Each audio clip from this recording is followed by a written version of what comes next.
Olá pessoal, vamos dar continuidade às nossas aulas aqui de matriz de densidade, né?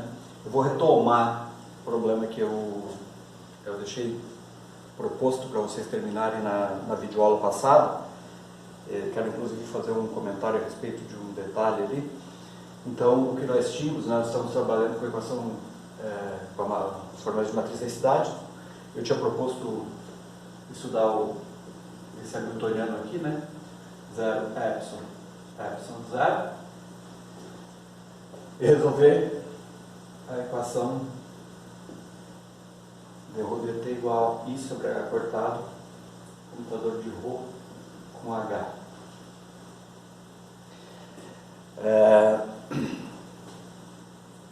E eu coloquei como condições iniciais ρ de 0 igual a 1, 0, 0, 0. Bom, aqui tem que tomar um cuidadinho. Quando eu disse, essa condição inicial aqui é como se você tiver dois estados e você está colocando no estado 1. Sim, são dois estados, porque é um sistema de dois níveis, né? Mas não é que você tem uma energia E1 e E2 aqui você esteja colocando no alto estado de energia E1, porque esse hamiltoniano, ele não está diagonal, né? Tá certo? Então, são dois estados, mas se você interpreta melhor esse hamiltoniano, como se você tem um estado aqui, dois estados degenerados, né? Sendo conectados por esse termo epsilon aqui. No mesmo espírito daquele problema que a gente já resolveu, que você tem dois poços, né? Então, isso aqui você está colocando no estado superposição simétrica ou antissimétrica, né? Esquerda ou direita. Então esse aqui poderia ser, teria que dar uma olhada direitinho, poderia ser esquerda ou direita dos dois poços, tá certo? E não no estado de energia E1 e E2. Na sequência eu vou diagonalizar esse hamiltoniano e ver o que acontece se você passar esse problema para a base em que H é diagonal, e aí não vai evoluir, né? Certo? Então, só uma correção de interpretação aqui. São dois estados, mas não é um alto estado de energia. Tá? Pois bem, então quando você calcula esse comutador de ρ, né, com a nossa matriz de densidade sendo descrita como ρ1, ρ12, ρ21, ρ22, populações, coerências, as equações diferenciais que surgem são ρ1 ponto igual a menos 2e sobre h cortado imaginário de ρ12 e imaginário de ρ12 ponto igual a epsilon sobre h cortado 2 ρ1 menos 1. E a gente já tinha concluído, né, que a parte real desse número aqui, ρ2, a parte real das coerências era constante, com essa condição inicial aqui, como esse termo é zero, então real de ρ12 é igual a zero. Tá? Esse grau de liberdade aqui já está resolvido, né? Note que em mecânica quântica, pelo fato dos seus coeficientes serem complexos, né, você aumenta o número de grau de liberdade, né, porque você tem sempre a evolução real e imaginária do teu sistema. Né? Bom, e essa equação também é resolvida, lembrando que existe um vínculo aqui, né, que é ρ1 mais ρ22 igual a 1. É o traço da matriz de densidade ser a identidade, ok? Pois bem, a solução, né? Agora eu vou colocar aqui a solução para você, espero que você já tenha tentado lá, você pode conferir então a solução desse problema. Quando você resolver esse sistema de equações diferenciais aqui, isso aqui é parecido com um oscilador harmônico, a frequência, que eu vou chamar de ômega aqui, ela vai ser 2e sobre h cortado. Aqui note, ó, por que dá 2e sobre h cortado? Esse é um sistema que vai transicionar entre níveis, né? 2e sobre h cortada, justamente, se você diagonalizar esse hamiltoniano aqui, as autoenergias daquele hamiltoniano são E mais E menos igual a mais ou menos epsilon. Tá certo? A diferença de energia aí, se eu diagonalizasse isso aqui, daria 2e daí, né? Tá certo? Então a frequência característica das transições que vão ocorrer aqui nos elementos da matriz de densidade são 2e sobre h cortada, exatamente uma frequência, tá?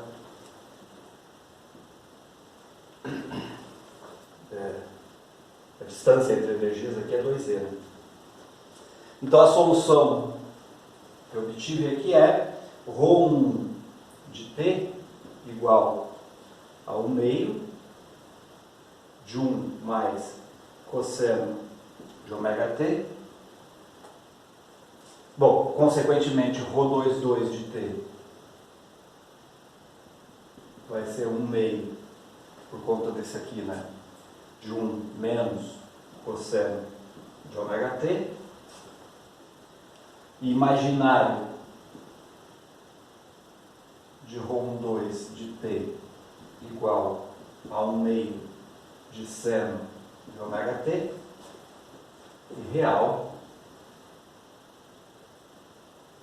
de ρ12 de t igual a zero. Ok? Então essas aí são as soluções, de modo que a sua matriz de densidade, ρ de t, pode ser expressa como 1 meio, 1 mais cosseno de ômega t. É I vezes imaginário, né? Então aqui é I vezes I sobre 2 seno de ômega t. O conjugado desse aqui, menos I sobre 2 seno de ômega t. Meio 1 menos cosseno de ômega t. Então essa aqui é a maneira com que o sistema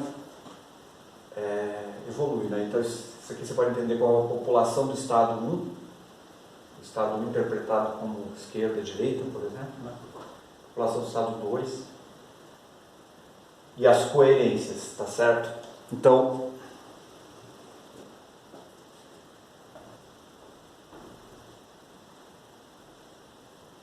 as coerências entre os estados 1 e 2.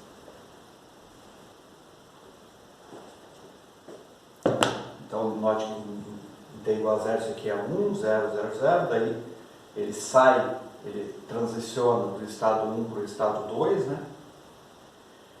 Em t igual a 0, não tem coerência entre o estado 1 e o estado 2, e depois você vai evoluindo de modo que tem um momento que essa coerência é máxima, depois volta a 0, com frequência, com período 2π sobre ômega, tá certo? Então você tem um processo de transição entre estados aí, a evolução que a gente está habituado a ver. Sempre quando você faz uma solução desse tipo, né, é bom ver se está tudo certo, né? Então o traço de ρ tem que ser igual a 1, né? Aqui nitidamente o traço é a soma dos elementos da diagonal principal, meio mais meio, 1, ok? Então o traço de ρ dá 1, tá certo? Tem que obedecer. Ρ quadrado tem que ser igual a ρ se esse sistema é puro e permanece puro durante a evolução. Então ρ quadrado igual a ρ. Podem testar aí que isso está certo. Toma o quadrado dessa matriz e vê se ela volta a ser ela mesma, tá? Então esse sistema aqui é puro em todo o tempo, né?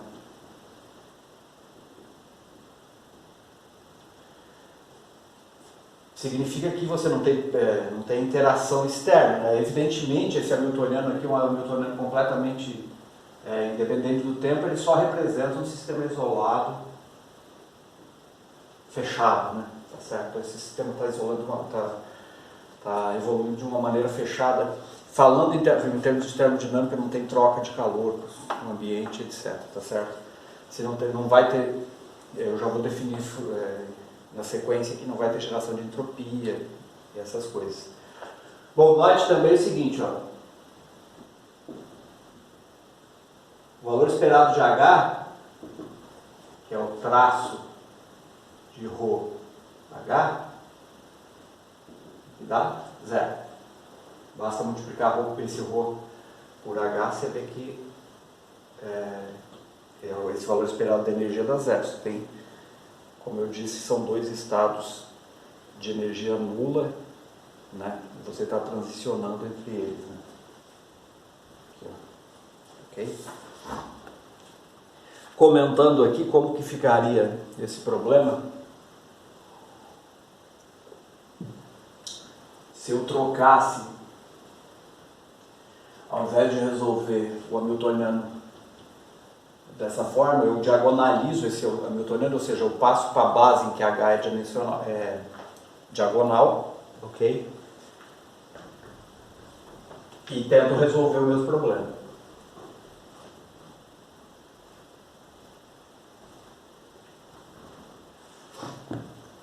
Então, diagonalizar isso aqui é menos lambda quadrado igual a menos epsilon quadrado. Evidentemente, isso aqui os autovalores dessa matriz são mais ou menos epsilon, né? Então, na base diagonal, na base de H, tá certo? H vai ser menos epsilon 0, 0, epsilon. Ok. Então, se eu vou resolver o problema agora, eu vou sair para cá. Vou tentar resolver por aqui.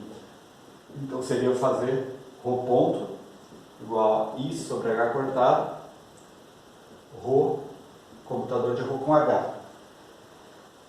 Então, esse computador aqui é bem simples de calcular. Ó. Isso fica aí 1 sobre H cortado, vai ficar 0, 2 epsilon ρ 2, 2 epsilon ρ2 1, 0, tá certo?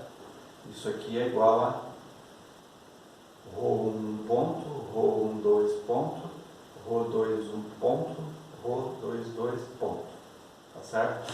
Então, na base diagonal, esse é o problema que você vai ter que resolver. Você teria que resolver na base de H. Então, ó, ρ1 ponto igual a 0.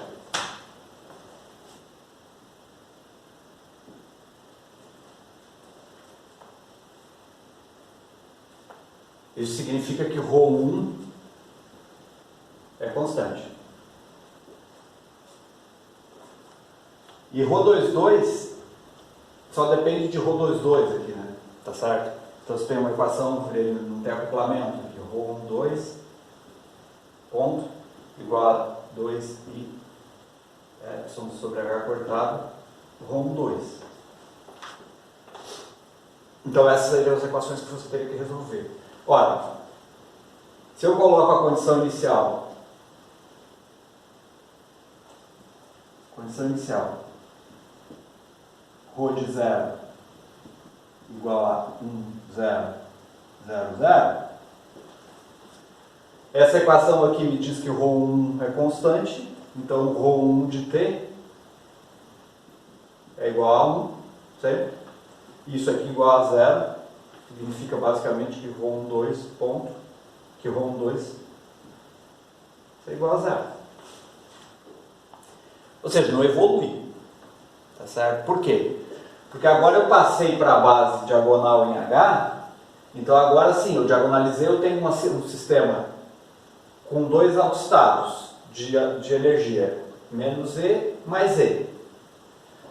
E agora sim, eu coloquei a partícula aqui em menos E, só porque não tem nada conectando esses estados. Não vai acontecer nada. Se eu tivesse colocado em mais E, é a mesma coisa, né? Se eu tivesse colocado a condição inicial 0, 0, 1 aqui, ele ia permanecer nesse estado aqui para sempre. Pronto, porque um autoestado, o sistema fica no autoestado indefinidamente, né? Tá certo? No caso anterior, isso aqui não é diagonal, então aquele estado 1 que eu usei não é um autoestado de H, né? Tá certo? Aqui sim. Ok? Note então também que se você agora eu coloquei a partícula num estado de energia menos E. Se você tirar o traço de ρH, como o ρ vai se manter sempre essa aqui, né? É fácil fazer, você vai obter menos E. que é a energia que a partícula tem e vai ficar para sempre aí. Okay? Então, isso acontece também quando você está no formalismo de Schrödinger, você coloca o teu sistema num alto estado da Hamiltoniana e não evolui, né? Ele evolui sim, ele evolui temporalmente com uma fase global na frente, mas as probabilidades não mudam, é o que está acontecendo aqui, porque esses elementos da matriz densidade aqui, C1 é C1 quadrado, né? Isso é uma probabilidade, na verdade, né? A população no estado 1 vai permanecer indefinidamente aqui, tá certo? Então sempre, quando você vai resolver um problema, seja aqui, seja dos outros formalismos, você tem que notar, tá, eu estou numa base em que é o Hamiltoniano, estou numa base diagonal de H, não estou, né? Se o Hamiltoniano é reversível temporalmente aqui, se você está no alto estado, não acontece nada no teu sistema, como ocorreu nesse caso aqui, ok?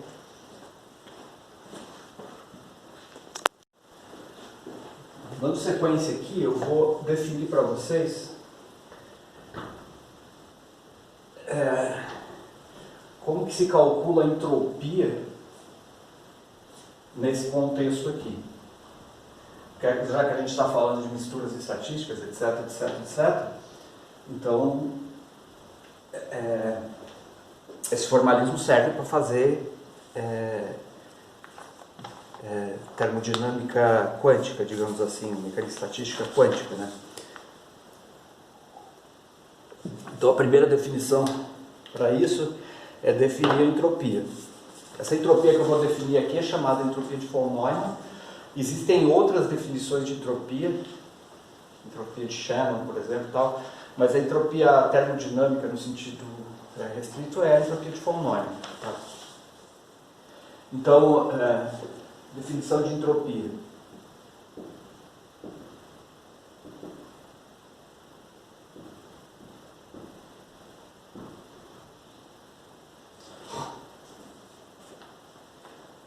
Para entender entropia aqui, a gente pensa, o jeito mais simples possível é pensar em termos de desordem, tá certo? Então, se você tem um sistema quântico aqui, em que a tua partícula pode transicionar entre vários níveis de energia, a primeira ideia de desordem seria pensar a maneira com que teu sistema, com que as suas populações estão distribuídas entre esses estados, te daria a noção de desordem. Porque isso não é exatamente assim, tá? Então, vamos pensar assim, ó. Eu defino uma matriz de densidade ρ igual a 1 meio, 1 meio, 1 meio, 1 meio. Essa matriz de densidade, ela é de um estado puro, a gente já comentou acho que na aula 1, ok? E se eu diagonalizar essa matriz de densidade, os autovalores dela são 1 e 0. Então, essa matriz de densidade na base diagonal ela é simplesmente 1, 0, 0, 0. Ela representa toda a população desse estado aqui, tá certo? É um sistema altamente ordenado. Então, isso aqui essa matriz de densidade aqui, quando você for calcular uma entropia relacionada a esse problema quântico aqui, ela vai dar 0 entropia, ok? Então, na verdade, para qualquer sistema puro, a entropia vai dar 0 e vai ser sempre 0. Porque qualquer sistema puro, na base diagonal, a matriz de densidade vai ser escrita como uma sequência de zeros e 1. Ok? Então esse é o primeiro ponto. Isso aqui seria a ρ diagonal, né? Ok? Isso em contraste, isso aqui puro, isso aqui numa mistura,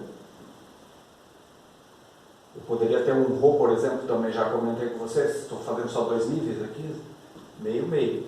Esse ρ aqui já está diagonal, isso aqui é uma mistura estatística de metade das partículas no estado 1, metade das partículas no estado 2, assim que você poderia interpretar sem incoerência, né? Então, estado tipo clássico assim. E agora você tem uma situação que de máxima desordem para dois níveis, porque metade está em cima, metade está embaixo. Então, numa mistura, a entropia vai ser maior que zero, tá certo? Para estados puros, a entropia de von Neumann vai ser sempre igual a zero, ok? Então, definição.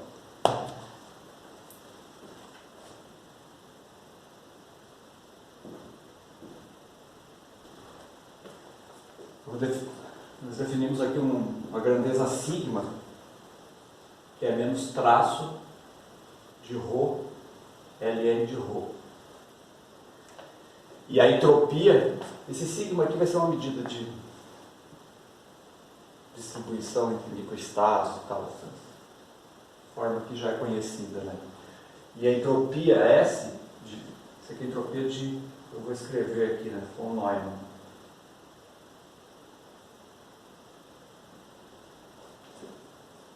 Vai ser menos KB, sigma, né, igual a menos KB, traço de ρ, ln de ρ. Certo? Definição de entropia para mecânica quântica aqui, uma vez conhecido a tua matriz de densidade. O que acontece? Na prática, claro, essa aqui é a forma geral, a definição geral, né? Mas na prática você sempre tem que diagonalizar a tua matriz de densidade para poder calcular essa grandeza aqui, porque note, o traço é a soma sobre todos os elementos da diagonal principal, né? Mas aqui eu tenho traço de ρ, ln de ρ, né? Como é que eu vou tirar o ln de uma matriz, tá certo? Talvez tenha que expandir o ln, fazer a série do ln um troço extremamente complicado. Na verdade, eu já fiz alguns trabalhos que tinha que calcular a entropia, né? Eu nunca conseguia achar nenhuma maneira que não seja diagonalizar a entropia e depois calcular, tá certo? Então, na prática, você sempre tem que diagonalizar a tua matriz densidade, tá? Para calcular a entropia. Então,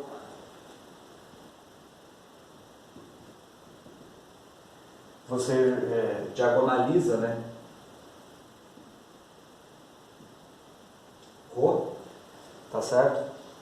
Então, o traço, né, na diagonal, ele vai virar a soma sobre os elementos, né, desse termo aqui, tá certo? Então, na base diagonal, S vai ser menos KB,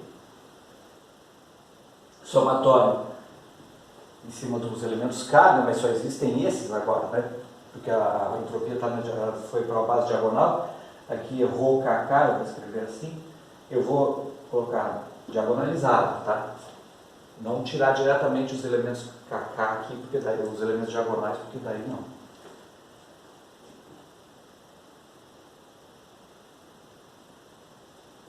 Então isso aqui vira essa soma o elemento da diagonal é ln do elemento diagonal, tá certo? Na prática é assim que a gente calcula aqui diagonal.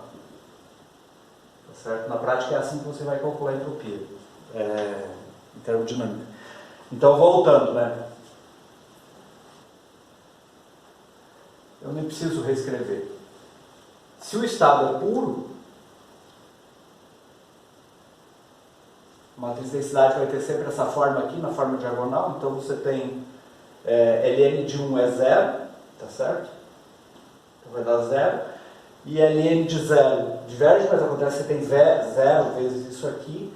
Então, na verdade, para essa soma aqui dá 0, tá certo? Sempre que você tiver estados puros, você vai ter 0. Um caso assim, esse caso aqui, por exemplo,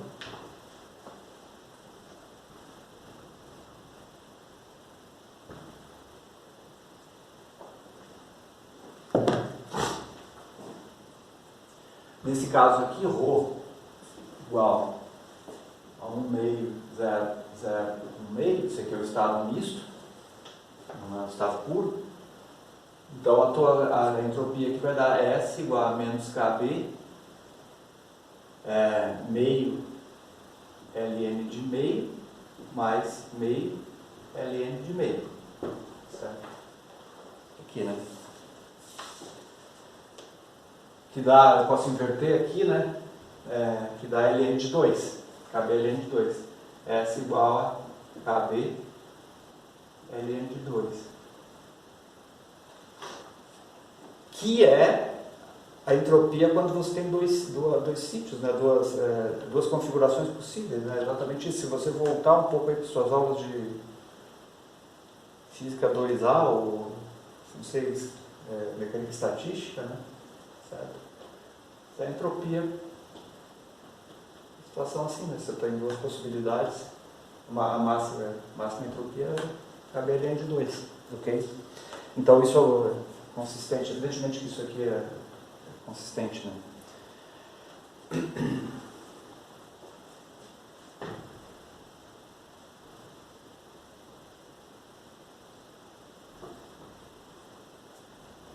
Em termos gerais, se você tem um estado misto de máxima desordem, uma mistura maximamente desordenada, significa que aleatoriamente as partículas estão distribuídas aleatoriamente sobre todos os estados. Você vai ter uma probabilidade de 1 sobre n para cada estado. Então, um estado de máxima desordem, né, seria uma matriz de densidade diagonal aqui para n níveis, né? Tem n níveis aqui, você distribui maximamente desordenado, você vai ter 1 sobre n partículas em cada um dos níveis, né? Então a tua matriz de densidade seria uma coisa assim, né? Aqui são zeros, né, para diagonal, 1 sobre n. Né? O que daria você fazer a entropia seria menos KB, somatório em K igual a 1 até a dimensionalidade do teu sistema aqui, né? Até um n aqui, n. De 1 sobre n, que é o elemento aqui, né? Cada elemento vale aqui é ln de 1 sobre n. Isso aqui vai dar KB ln de n. Okay. Entropia de um estado ou de uma situação maximamente desordenada para n sítios, né? Certo? Então essa é a maneira, que é uma introdução, evidentemente, né? Que você usa para calcular a entropia em mecânica quântica. A partir da definição de entropia, na verdade, existe uma área de mecânica, existe uma área bem contemporânea aí, que é a termodinâmica quântica. Então você pode definir as outras coisas, energia interna, trabalho, calor, etc. Tá certo? Você pode fazer termodinâmica usando dentro da mecânica quântica sem problema algum. Tem muita gente que estuda isso. Claro que aqui não, isso seria um curso, né? A pergunta aqui que eu vou deixar, que a gente vai fazer em uma outra aula, é o seguinte. Então, se eu tenho um sistema inicialmente puro, ρ, puro, tá certo? Sei lá, numa situação inicial, então ela diagonal, ela ficaria assim.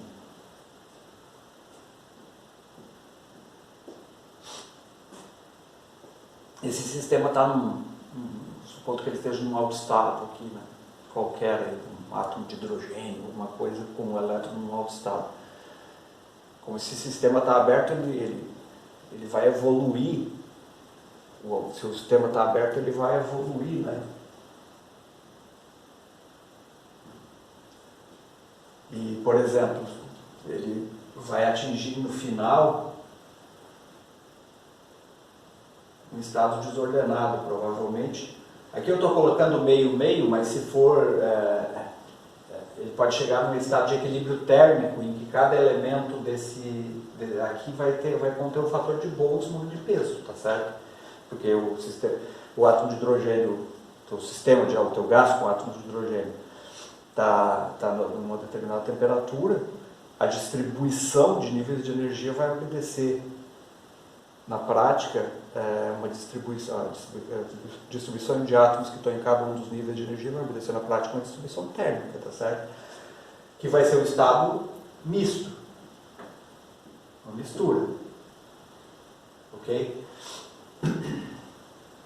Se eu trabalho só com o ponto igual a 1 sobre IH cortado, igual a H cortado, Rho com H, se tem um hamiltoniano aqui, um hamiltoniano reversível temporalmente, isso aqui não vai acontecer nada, tá certo? Então, como é que eu faço evoluir de um sistema puro, descrito por um vetor de onda específico, para um sistema misto, né? Eu vou fazer um exemplinho na próxima videoaula para a gente ver como isso pode acontecer, né? Que é, na verdade, colocar um dissipador de coerência, né? Que vai representar de alguma maneira a interação do sistema com o ambiente, né? Que a gente chama o sistema com banho térmico, aí, tá certo? Por enquanto era isso.